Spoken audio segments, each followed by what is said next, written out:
बिस्मिल्लाहिर्रहमानिर्रहीम। अस्सलाम वालेकुम वीवर्स, मैं हूँ एसएफ और आप देख रहे हैं मेरा यूट्यूब चैनल कोई भी पका सकता है। तो आज आपके लिए लेकर आई हूँ मैं गाजर का हलवा। मैं आपको बताऊँगी कि गाजर का हलवा कम वक्त में बहुत ही मज़ेदार किस तरह बनाया जाता है।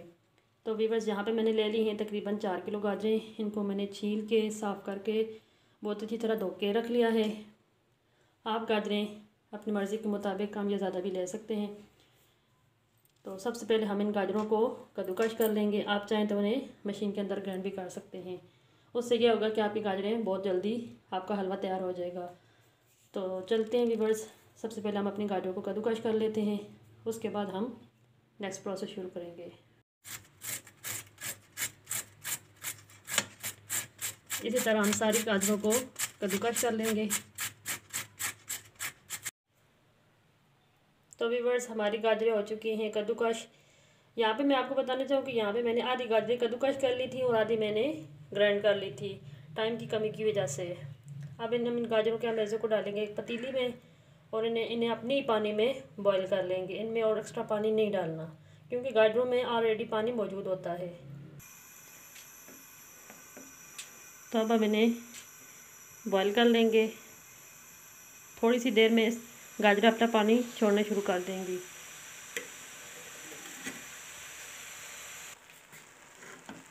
तो वीवर्स, हमारी गाजरें पक चुकी हैं तकरीबन।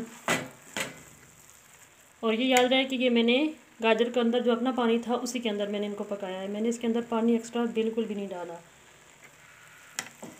अगर इसको अपने ही पानी में पकाएंगे तो तब हमारा गजरेला दानेदार तैयार होगा। इस मौके पे आके अब आपको आपकी मर्ज़ी, अगर आप इस सारे हलवे को तैयार करना चाहें या फिर आधे को। मैं चूँकि ये हलवा ज़्यादा है तो मैं इससे आधा सेव करके रख लूँगी और आधे को तैयार कर लूँगी। तो तैयार करने के लिए मैंने 7 दूसरे चूल्हे पे कढ़ाई रख लिए। अब इसमें हम डालेंगे 1 कप दूध। ये देखें, सिर्फ 1 कप दूध डालेंगे।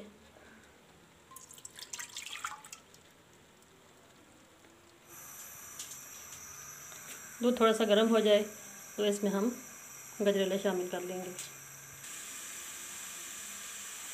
तो देखिए वीवर्स, दूध गर्म हो चुका है। अब आप अपनी मर्ज़ी के मुताबिक जितना भी डालना चाहें ये गजरेला इसके अंदर शामिल कर सकते हैं। बाकी आप इसे सेव करके रख लें, ये ख़राब नहीं होगा।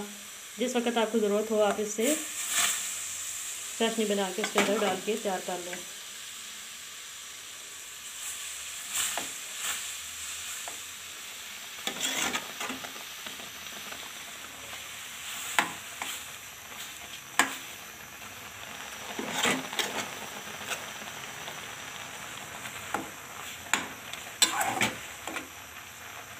तो बस ये बाकी मैं सेव करके रख लूँगी।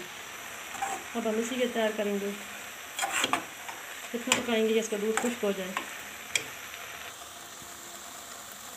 तो देखिए व्यूअर्स, इसमें अब दूध खुश्क होने वाला है। अब इसमें हम शामिल कर देंगे 3 इलायची।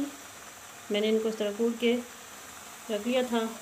आप चाहे तो ये पत्ते निकाल सकते हैं, लेकिन मैंने शामिल कर दिया। साथ में शामिल कर देंगे तकरीबन पौना कप ऑयल।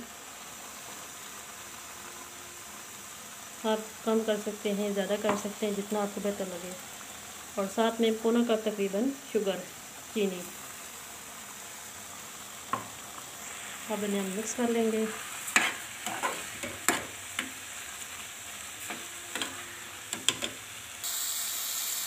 तो चले जी, अब इसमें दूध भी खुश्क हो चुका है, चीनी भी इसमें डिज़ोल्व हो चुकी है। अब हम इसमें शामिल कर लेंगे तकरीबन 2 चम्मच सूखा दूध। या ऑप्शनल, अगर हो तो डाल लेना, हो तो कोई नहीं। अच्छी तरह मिक्स कर लेंगे। तो व्यूअर्स, हमारा गजरेला हो गया बिल्कुल तैयार। अब हम इसमें डालेंगे जो जो चीज़ें आपके पास हों। मेरे पास मूंगफली, बादाम और थोड़ा सा पिस्ता था, वो मैं डाल दूँगी। और साथ डाल दूँगी खोया। ये वही खोया है जो मैंने आपको पहले रेसिपी दे चुकी हूँ। ये वो खोया शामिल कर लेंगे और इसे हल्के हाथों से मिक्स कर देंगे और चूल्हा बंद कर देंगे। तो चलिए व्यूअर्स, हमारा हो गया गजरेला तैयार। अब हम इसे 'से डिश आउट करते हैं और आपको दिखाते हैं। तो चलिए व्यूअर्स, हमारा गजरेला तैयार। अब हम इसे डिश आउट करते हैं और आपको दिखाते हैं। तो चलिए व्यूअर्स, हमारा गजरेला तैयार। अब हम इसे डिश आउट करते हैं और आपको दिखाते हैं। तो चलिए व्यूअर्स, हमारा गजरेला तैयार। अब हम इसे डिश आउट करते हैं और आपको दिखाते हैं। तो ये देखें व्यूअर्स, हमारा मज़ेदार सा गजरेला तैयार हो चुका है। इसको बनाने में तकरीबन लगभग मुझे 25 से 30 मिनट लगे हैं। उम्मीद करती हूँ आप सबको बहुत अच्छा लगा होगा। आप भी इसे अपने घरों में ज़रूर बनाएं, खुद भी खाएं, घर वालों को भी खिलाएं, मज़े करें और मुझे अपनी कीमती राय से ज़रूर आगाह करें। व्यूअर्स, आखिर में एक रिक्वेस्ट है कि आप मेरे चैनल कोई भी पका सकता है को लाइक करें, सब्सक्राइब करें और अपने दोस्तों के साथ ज़्यादा से ज़्यादा शेयर करें। तो चलती हूँ, इंशाअल्लाह बहुत जल्द एक और अच्छी सी रेसिपी लेकर आपकी खिदमत में हाज़िर होंगी। तब तक के लिए अपनी बहन को इजाज़त दें। फ़ी अमानिल्लाह, अल्लाह हाफ़िज़।